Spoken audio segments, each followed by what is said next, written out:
interfering with the clear-cut bullish run of past weeks.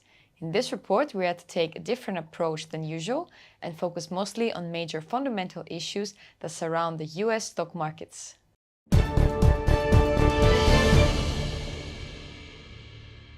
On a fundamental level, we note the fresh downgrading of the US economy by Fitch. The credit rating agency stripped the US from its perfect AAA rating and downgraded to a AA+. The main reason cited for the decision was the expectation of a difficult fiscal expansion ahead as the US government, due to the high US debt and debt ceiling rules after the agreement reached with Congress, raised some degree of uncertainty. The US government strongly disagreed with the rating agency decision and stated that the decision to downgrade the US defies reality to downgrade the United States at a moment when President Biden has delivered the strongest recovery of any major economy in the world. It should be noted that Fitch is the second credit rating agency downgrading the US after Standard & Poor's for the same reason.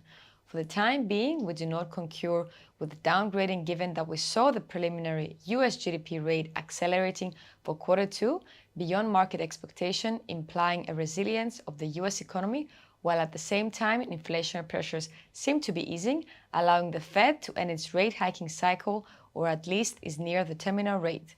The news may sour the market sentiment as uncertainty rises and weaken US stock markets, yet for the time being we expect the overall effect to be temporary if it's being expressed at all. US stock markets did not seem to have been affected substantially by the Fed's interest rate decision last week.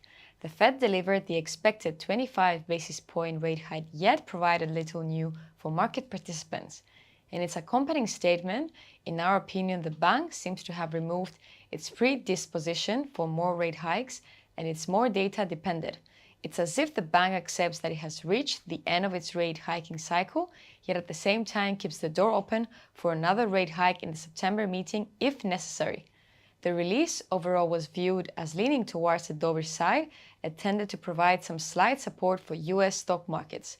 It should be noted that on the other hand, the release of the US core PCE price index for June improved the market sentiment as the race slowed down beyond market expectation, implying that inflationary pressures continue to be on the retreat in June, a scenario that, if combined with a stronger than expected preliminary GDP rate for Q2, enhanced market expectation that the US economy will be able to avoid a recession. The data tended to provide some support for US stock markets as the pressure on the Fed to continue hiking rates seems to have eased further, which provides additional support to the idea that the recovery of the US economy may be faster than initially expected. We highlight as the next major risk event for US stock markets the release for July's US employment report with its NFP figure on Friday, and should data show that the US employment market remains considerably tight, we may see US stock markets retreating. But in addition to the above, stock traders have to navigate through earnings reports which are being released. We make a start with Starbucks, which tended to disappoint traders given that despite the expansion in China and improved the better-than-expected EPS figure, revenue was slightly lower than expected. On the other hand, both Merck and Pfizer delivered better-than-expected figures, both on EPS and revenue level, implying a healthy pharma sector. Up until our next equities report, we note the possible release of Novavax, Apple, Amazon, GoPro, Dropbox, TNDM, Airbnb, Booking, Lyft, and Walt Disney Company, among others. Hence, there is expected to be an increased focus on the US tech sector as well as traveling. Thank you for watching.